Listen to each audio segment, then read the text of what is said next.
করো চুপ করো চুপ করো। শুভা, সকাল সকাল দিনটাকে বিগড়ে না দিলে নয়।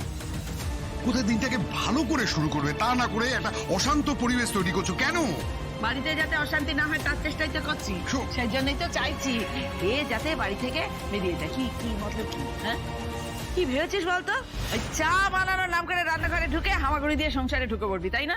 ওটি হবে না বাবা।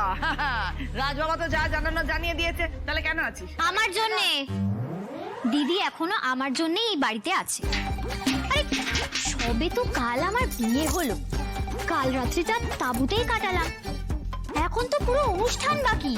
আচারগুলো শেষ না হলে দিদি যাবেই বা কেন? লাভলি, কি হচ্ছেটা কি? তোমাকে কতবার বলেছি না, বড়রা তো কথা বলবেনি। বড়রা কিছু বললে মুখে মুখে এভাবে তর্ক করতে নেই, কিছু বলতে নেই, একটু চুপ করো না। বাবা, তোকে যাতে এখানে রেখে দেয় সবাই, তার জন্য সব বন্দি ফিকির। এই বাড়িতে থেকে যাওয়ার জন্যই এসব করছিস। আপনি আমাকে ভুল বুঝছেন মা, আমি যা চাইছি এই সংসারের ভালোর জন্যই চাইছি। আচ্ছা মা, আমি চলে গেলে বাদলের বিয়ের প্রত্যেকটা অনুষ্ঠান, সব নিয়ম, সবকিছু ঠিক করে পালন করবেন তো? তাহলে আমি এক্ষুনি এই বাড়ি ছেড়ে চলে যাচ্ছি মা। এমনি তো চলে তো আমি যেতামই, আমি চলে যাচ্ছি মা, কিন্তু আমি চাই না বাদলের বিয়েতে কোনো অনিয়ম হোক। আমি চাই ওরা দুজন যেন সুখে শান্তিতে সংসার করতে পারে, ব্যাস এটুকুই।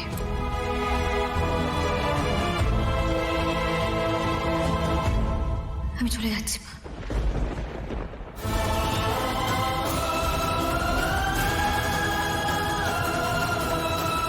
বৌদি বৌদি বৌদি বৌদি, তুমি এটা কি করছো?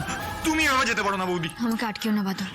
দাদা, বৌদি বৌদি বৌদি। বড় মা, বাবা শোনো না মা, এটা তোমার নিজের বাড়ি, তুমি এই বাড়ি ছেড়ে কেন চলে যাবে? এখানেই তুমি থাকবে।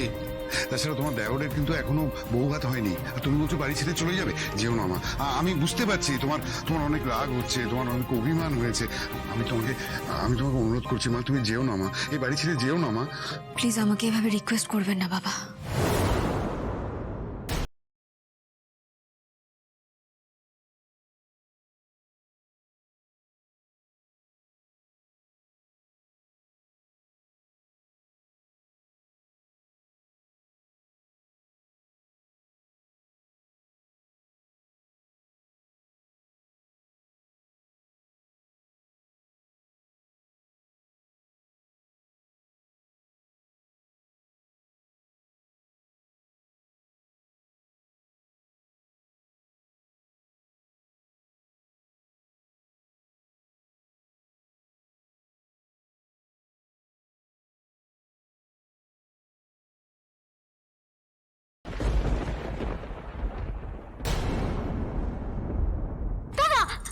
শ্রীয়ের যেটা ঠিক মনে হবে সেটাই করবে।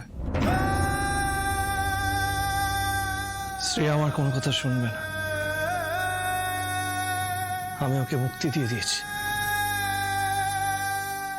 ওকে আটকানোর কোনো অধিকার আমার নেই, ওকে আটকানোর কোনো অধিকার আমার নেই, ওকে আটকানোর কোনো অধিকার আমার নেই।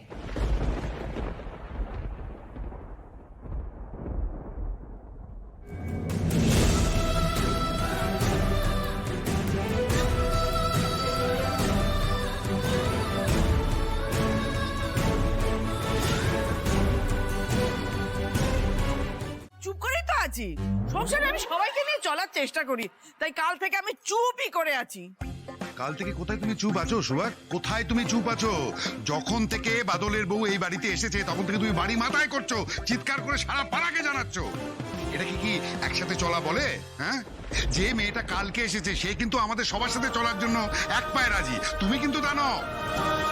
আদিক্ষেতা, আবার ওই বউকে নিয়ে আদিক্ষেতা শুরু হয়েছে। শোনো, কোন রকম কোনো আদিক্ষেতা নয়। হ্যাঁ, আমি স্পষ্ট বুঝতে পারছি শ্রী যেমন এই পরিবারের ভালো চায়, এই লাভলি বাদলের বউ ও তেমন এই পরিবারের ভালো চায়। আর তুমি কিন্তু কিছুই বুঝতে পারো না এই পরিবারের কোনটা ভালো কোনটা মন্দ, কিচ্ছু তোমার বোঝার ক্ষমতা নেই।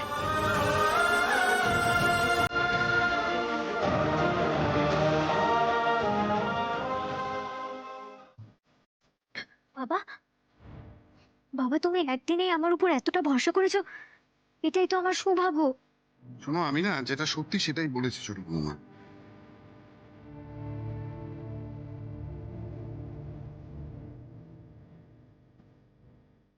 যেটা ঠিক মনে করেছি আমি সেটাই বলেছি। বাহ বাবা, একদিন এই মেয়েটা এসে সকলে একবার আপন হয়ে গেল আর আমি পর হয়ে গেলুম। এত বছর ধরে এই সংসারটা কে চালালো, কে হেসেল ঠেললো? শোনো সুভাষ, শ্রী যবে থেকে এই বাড়িতে এসেছে না, তোমার হাতটাকে শক্ত করতে চেয়েছে, তোমার সমস্ত ধারও মিটিয়ে দিয়েছে। সারা রাত অফিস করেছে, সকালে এসে অনেক লোকের জন্য কচুরি ভেজেছে। শোনো সুভা, তুমি কিন্তু আজ শ্রীয়ের প্রতিদানটা ভুলে যাচ্ছ। একটা কথা শুনে রাখো, আজ যদি শ্রীয়ের জায়গায় তুলি থাকতো, চাইতে পারতে তুমি ডিভোর্স?